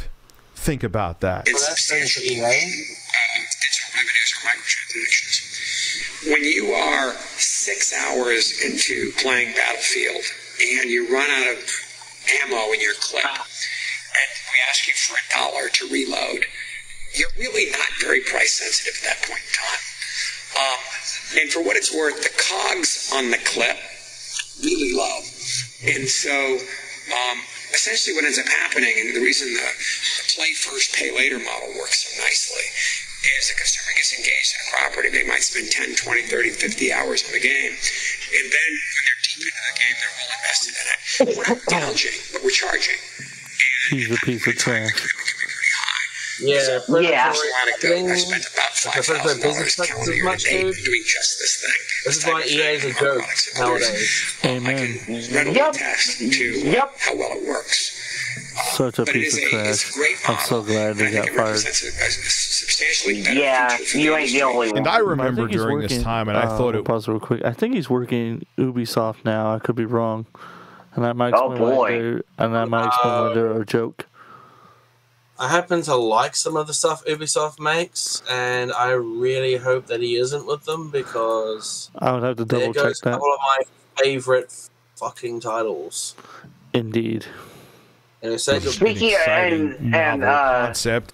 Oh, okay, never mind. I was gonna say, speaking of EA, I miss the old Road Rash games on the Genesis. EA made those. I miss when game companies had a set of balls. I miss when game companies used to let me. I remember hearing about, I think it was Bad Company 2, when the EA had the controversy about using OP4 instead of the Taliban, because some American Mothers Association complained, and it's like, dude, it's a game. If you're that worried, don't let your kid play it. Like, exactly. Be an informed consumer. That was, but that, in my opinion, those mothers, quote unquote, were a bunch of fucking Karens, anyways. Probably no one's denying that. I'm just saying that back in the day, like, if Duke Nukem 3D was put out nowadays, knowing what that game contains, and comparing that to its basically the reboot, the sequel thing, whatever it was. Really, if back in the day they would have said, "Suck it up, Karen. You know, you don't have to buy it. You don't have to play it. We've got the warning out there that says it has gratuitous violence and nudity and bad language. Buy as an informed consumer. Don't just sit there complaining, I need to change my game for you." But nowadays, it's like we've got to play it safe. There's no innovation anymore in the industry, in my opinion. I was going to tack on to both your guys' point. I wish game companies would go back to where you actually owned the game. You actually owned the license to the game. You weren't just basically renting it like you are now. Yeah, PlayStation pulling games off of your library is bullshit. They've already got your money. As far as I'm concerned, I've paid for it, so I should still have it in my library. Own at least a copyright license to it. Yeah, so if you're gonna private key get out of my library, the least you can do is credit my account with a little bit of something to buy another game. Like if you're gonna fuck me over, it's like if you're gonna fuck me over, at least wise kiss me first. Or at least yeah, that and fucking take me to dinner while you're at it. Like shit. Pay for my meal at least. There you go. Yeah, at least pretend you care about me. Pretty much so. Mm-hmm. At least whisper sweet nothings to me as you pound away my wallet. EA. Looking at you, EA. Looking at you, Sony. You ain't lying. Looking at you, Nintendo. Looking at you, Microsoft. Looking at you, Apple, as well. Oh, God, looking at you, Ubisoft. Looking at everybody. Looking at you, all of you. Bethesda. Looking at all of you. It's software. I went to video. Hard coming out. NVIDIA, I'm looking at you too, dickhead. I went to video. It was, little did I know how it was going to be extorted and used by gaming executives. GTA 4 had 2 expansions, The Lost and the Damned and The Ballad of Gay Tony. And I'm like, man, this is so cool. If you have a game, which at the time they were completed generally. Pause real quick. Where are we at? We're at 28 minutes in, so do we want to skip to the end? No, keep going. Keep going. Yeah, by all means. I like rubbing shit If you into want not more just of that great game, granted I'm not a huge Grand Theft Auto guy, but I think that's great. If there's a game that I love that comes out and they want to give DLC, like Fear 2, I bought the DLC for that. If you want more of it, and 45 hey, minutes. That's not a bad thing, right? Then companies realized how much money they can make off DLC, and you would start getting a bunch of map packs, and you would start getting skins for your guns, and then they would put other things behind paywalls, and then you realized, oh god. This is the funny part. Oh my god! Oh, well, she's not finished the blowjob. So it started off as a innocent. The only time that this video was actually funny when I first watched it was that part. Yeah, yeah. Oh god! Stop! Is this a scary movie? I mean, I'm missing the nice white splash. If you're gonna try and copy the scary movie franchise, at least do it right. I don't think he was copying it. Okay. Oh, okay. I mean, I thought it was trying to be relevant. That's all. Oh, wait, hold up. Fuck, where's that sound? Oh!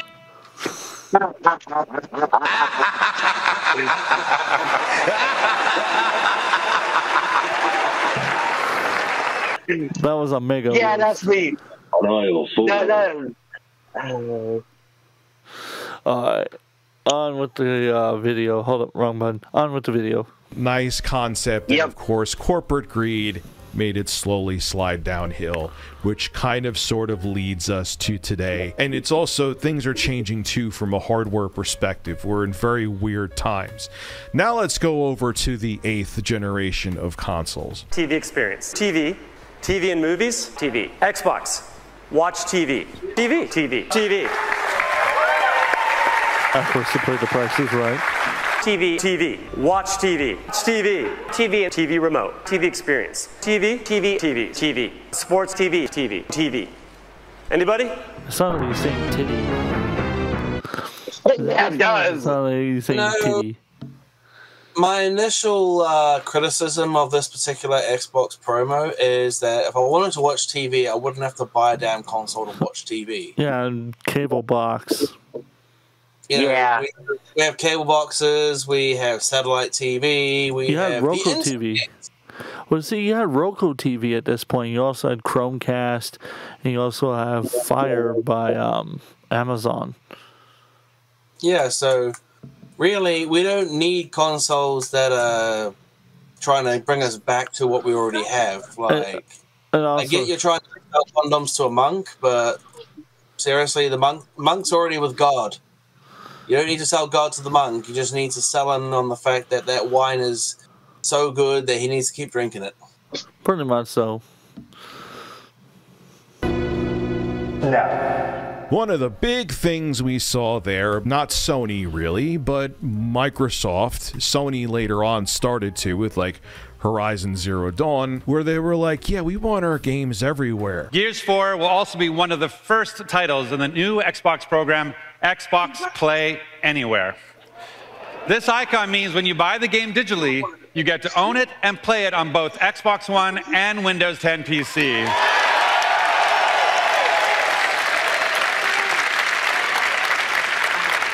And that's with your progress and your achievements saved on Xbox Live and shared across both platforms, all at no additional cost to you. That conventional concept of every 5 years. It's called Steam. Here's my other problem. You're telling me that's the first one? Why not have the other ones do the same? Oh, well, that would be too smart, you know?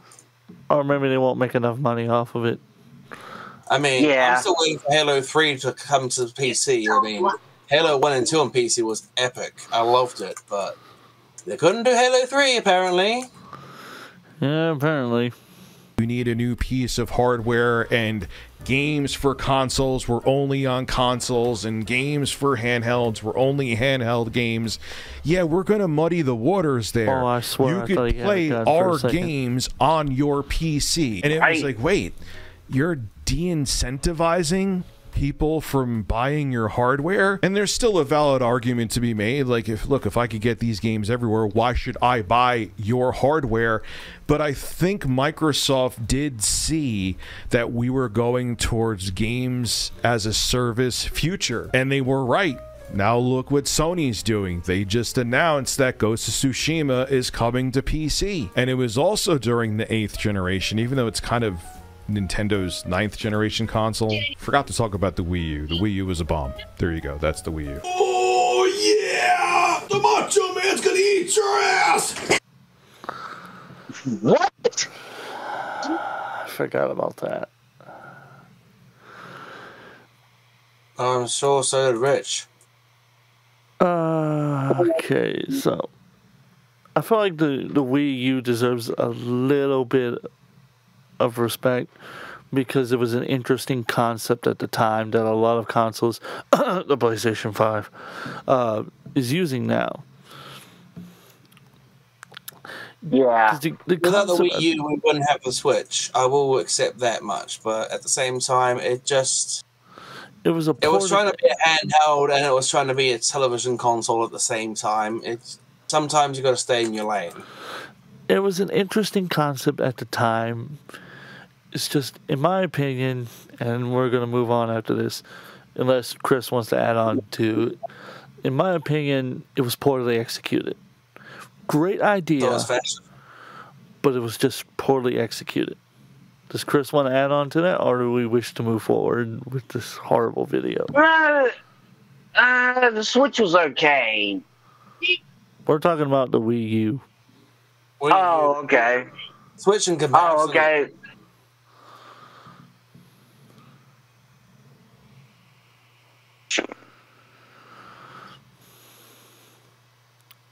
But yeah, let's continue. All right, then.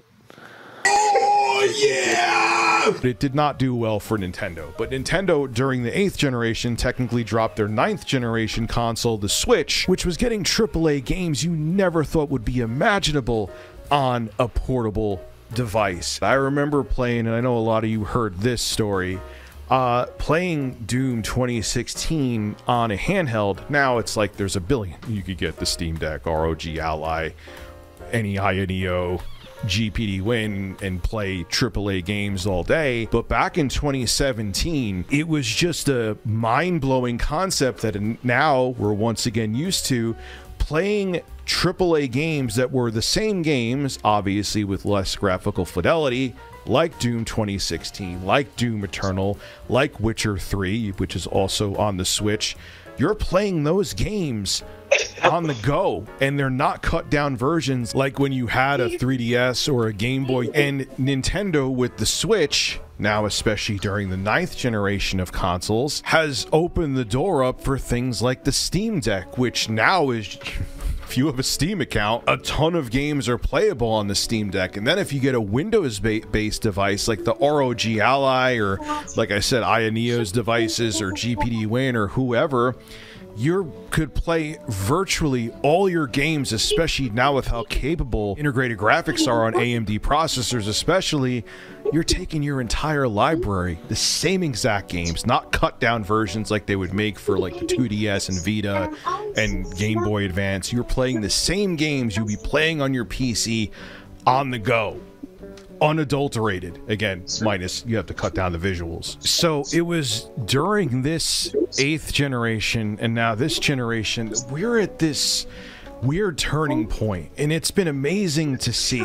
It's been amazing to see how we went from, in my lifetime, the gaming industry almost dying in '83 to being completely reinvented. There's this contradiction because he said 84 when it was actually 83.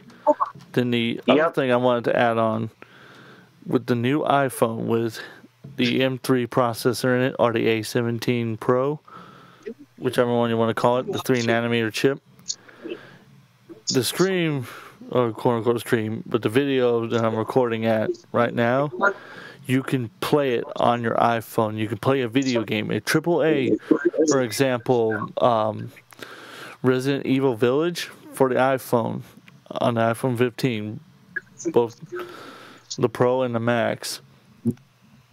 You can play it at 720p up to 1080p at 30 frames a second on a phone. Yeah. And the phone is actually smaller than the 11 right here. That's for the Pro. If you want the Max model is a little bit bigger. But imagine being able to play 30 frames a second, 1080p on a phone. Like, that's what a lot of people talk about, like with Apple. If Apple would just continue getting off their butt and getting more game companies involved, the iPhone will dominate the AAA market as far as handhelds are concerned. They've got the pulling power. I just think they're being lazy about it right now. The same with Mac gaming. They've done a lot of innovation with Apple Silicon. I love gaming on the MacBook that I have sitting in front of me to record my face and the audio, plus the video you're seeing right now. This thing is a gaming beast, but the thing is, there's just not enough games for it. And I think that comes from Apple just not getting their act together on it. The same way with like a lot of companies just not getting their act together about actually developing the games, spending the time to develop the games. Just kind of releasing them as betas and demanding, especially EA, Ubisoft. Bethesda. Yep, where like they just demand fuck tons of money for a game that barely functions at launch. It seems so ridiculous. Yeah, Starfield required a whole lot of tweaking in the settings for me to actually run it on this PC. Granted that the hardware in here is pretty old. It's very much last generation, but last generation should be able to run it with no problem. That's my point.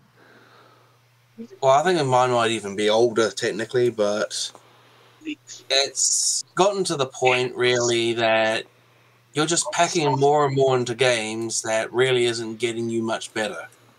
If I was to compare Morrowind to Skyrim, Morrowind had a better story. Yeah, the graphics are trash, but we can fix that with mods. But the story was what got me. It's what kept me restarting the game all the time. You know, the story of Skyrim, I mean, where is the story comparatively? I can beat the game in a day. Morrowind would probably take me, even now, 2 days, maybe 3, if I was, you know, trying to push myself and play things fairly. And even in Morrowind, you actually had requirements to go up the ranks in the guilds. You know, your stats had to be a certain level, which forced you, as a player, to work on those stats. Like, for example, and I know people are going to hate me for this opinion, I think Fallout 4 had a better storyline than Fallout 3. I personally in felt... many ways it was better. Like, it wasn't just I'm a lost kid, I lost my dad, where'd my dad go? Dad. But like Resident Evil, you know, where's Josh? Yeah. But like, I felt like I had a deeper connection to the main character. Like, I could sympathize with his pain, and I wanted him to succeed in his mission. So it's like, so I do everything in my power as the gamer to ensure that he succeeds in his mission to find his son. Versus Fallout 3, from what little I've played, it sounds... Again, people can correct me in the comment section if they want to. Fallout 3, it felt more like I was trying to rebuild a destroyed city. Not so much, in my opinion. It was more like, here you are, you've lived in this cozy, safe... It's sort of like the rich kid being kicked out. Yeah. I think of the movie Arthur, is called Arthur or something like that. Yeah, Arthur. You know, he's kicked out into the real world. He suddenly has to navigate the world on his own without dad's money or mum's money, and and then you have to find your way from scratch. And it's like, it's interesting, but at the same time, you're kind of pissed off because the overseer is the one who sort of forces you out, and you want to get back at the overseer, but no, you're focused more on, let's get dad. And you can get your payback, but it doesn't feel like that. It feels like the overseer is really just a side quest in comparison. Yeah. Right. Even though if it was me, it's like, well, dad's gone. Okay, I'd like my dad to come back, but it's the overseer who's kind of trying to arrest me and railroad me because he's some sort of, my daughter will breed with this person because I say so. You know, so Handmaid's Tale, like. Which is a fucked idea, in my opinion. But anyhow, we're almost done with this video, so let's finish it. By Nintendo in 85/86 to now be in 2024, and it seems like the gaming industry, they're making plans, but they don't know what's going to work. We see Warner Brothers moving away from AAA games to live service games with Suicide Squad, Kill the Justice League. Yeah, good luck with that one. And now we're seeing layoffs in the industry, and we see Sony, Microsoft especially, and I'm sure Nintendo is going to have the struggle too, of where the industry's going. Are consoles going to continue to be necessary? It's not cloud gaming I'm talking about. Thank God. I'm just not... I don't want cloud gaming to be our future. I don't. Hi, I'm looking for... Stadia? What? Cucumbers. But with all these devices with powerful integrated hardware, it's becoming a tougher sell for companies to say, hey, buy our console, or you can buy this device, which, yeah, okay, the games won't look as good sometimes, and you could take your games on the go and you could play the same exact games, and then you could dock your console and play those games at home. So that keeps me away from consoles. Also, too, when you have games, like I just said before, they announced Ghost of Tsushima for PC. It's going to come out on Steam. There's other games like Horizon, Zero Dawn, God of War. You could all get Spider-Man Miles Morales. You could get those on PC as well, which were PlayStation exclusives, we're in this place where I don't know if anyone knows what the next move is. And growing up where everything was so straightforward and compartmentalized, you knew a console every five-ish year, it could be 4 to 7 years, let's say, would come out. If you wanted to play games on the go, you would buy a dedicated console from Sony or Nintendo or whoever, and that's how you would play your portable games, and you knew they would be totally different because the hardware was limited.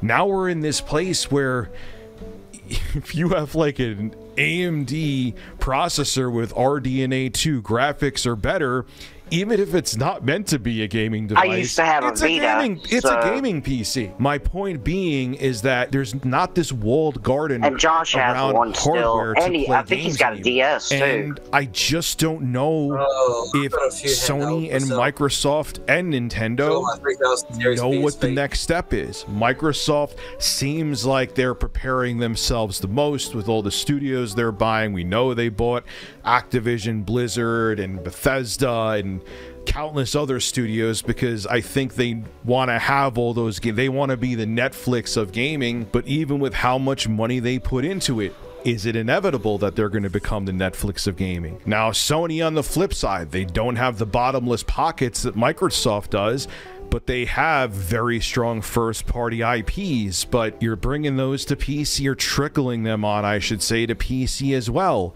So that's diluting the reason to have a PlayStation. So what is the future for these consoles? It used to be that their hardware, and you would buy games for their hardware, and a lot of times they would sell the consoles at a loss, and they would make the money up with game licensing and accessories. If we're moving away from that, what's going to happen? Sony can't, like I said, buy out a bunch of companies like Microsoft did. Are they just going to fold and put their game under Microsoft's umbrella? Is Microsoft's strategy of being games as a service going to work out? And they're already talking about their next-gen console being the most powerful console ever, but who's going to want to buy your console if they could play your games in a billion different ways on a billion different pieces of hardware? So we're kind of at a turning point here. We also see that the industry is retracting. There's countless layoffs throughout the entire gaming industry. I think everyone got fat and happy, no pun intended, during the pandemic, and now the reality of the uncertain future of gaming is sobering people up, and here we are. And I've been here for a lot of it, and to see all of these changes in real time and growing up to see the industry evolve into what it is, and to see it kind of have its own midlife crisis is interesting. Review Midlife Crisis USA. The industry has plans, but are they going to work out? I have plans as well, but are they going to work out? This is Rich of Review Tech USA signing out. Have a good one.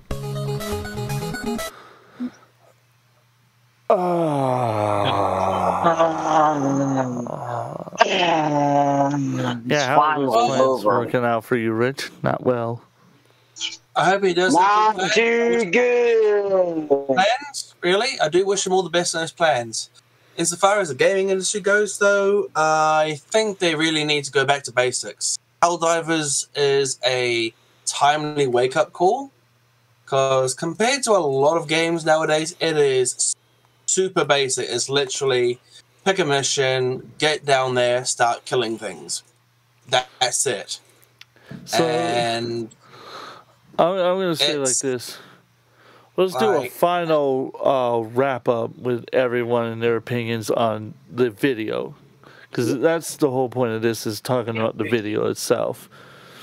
Although there will be more discussions later on about the gaming industry. But for right now, I want to go ahead and wrap it up on the video itself that we watched. Chris, what is your opinion on this video? And I want to start with Chris. Well, I think we can all agree that about 90 to 95%, if not more, of it was absolute fucking cringe. And, I mean, he may have brought up a couple of good points, but whatever he was trying to convey by making those points was ruined in a couple of different ways. For example, the Gears of War commercial, when he was playing that beat or whatever, I don't even know how to describe it. But I mean, it was bad. It was, to quote James Rolfe, it was anal sauce. So, Mr. Sheriff, what is your opinion on the video itself? He explored some interesting areas. As you said, he should have focused on at least one other earlier console that he skipped over, simply because in many ways they had their own impacts on the market. But my big take on it is I'm looking at some of his transitions, the music used, the jokes he's trying to do, and I'm just asking, what does this add to the video? Like, how does this make me enjoy this video more than his monologue that, you know, this is how gaming was when I was a little boy. I'm an old man now. I've seen some shit. And now it's turned to trash because I say so. Let's see. I'm gonna put it. I'm gonna put it like this. In my opinion, and both you and Chris pointed this out, his decisions on the editing, the choices he made about how he ranged the video, just honestly took away from me. And I want to go back to the statement he made at the beginning of the video, that he made an impact in the industry. Where in this video did he make that impact? In my opinion, it's not in this video. He made a bold claim that, in my opinion, based on just this video alone, didn't make an impact. If he had brought up the videos he had done through all the news videos and the reviews that he's done, and said, like, and he could show proof that, yes, it actually did have effects, like me speaking my voice on these things that happened in the gaming industry made a change, then I would be like, okay, I can understand your claim. But in my opinion, that was a bold claim that didn't ring true for me. And you talked about Gears of War, and that was my biggest problem, was that he took one of the greatest moments in gaming history and he just wrecked it with such a bad song. Look, I like that song when it's used in the correct context because it's funny. It actually is a funny song. But in this context of talking about a very serious moment in gaming history that legitimately changed, including me, it changed my opinion on how games were, it just wrecked it. It was like, how do I put it in a way that, like, makes sense? It'd be like Microsoft walked in, bought out the Fallout franchise, and turned it from the first-person style RPG into a Fortnite style game, which is technically Bethesda did do that with Fallout 76. But my point being is that they turned into a Minecraft, Fortnite kind of game, and sprinkle in just a little bit of the Fallout lore to make it a Fallout game. They did, effectively, with the way you have to build your base and stuff. Yeah. Well, with Fallout 4 and even with Fallout 76, there is still a point to it. But more with Fallout 4 than there is with 76. But my point being is, like, could you imagine if someone did that with Fallout franchise? My opinion, I would hate it. Probably explains why I didn't like the Fallout 76 game. But that's my whole point of the video, is that it feels like he had good points and he just pissed all over them with the terrible jokes. Like the last one I'm going to touch on, and then we're going to go ahead and wrap this video up, is the cucumber joke. That was the most unnecessary, next to the mullet, was the most unnecessary joke in this whole video. If he had just cut that out, I think this video would have been 2 times better than what it is. I'll be honest, that joke literally flew over my head. It didn't make sense. There was no context for the joke. There was no setup for the joke. So, yeah, no, my little dumbass joke actually had a bit more setup. I think enough setup, even AJ here would have just been like, yeah, I can see this coming. I can see this coming. I did kind of see it coming, and I was hoping you would do it, and I enjoyed that you did so. I think we should do like a star rating and then end the video. So we're going to go on a scale of 0 to 5. Let's go with stars. Chris, what would you rate this video at?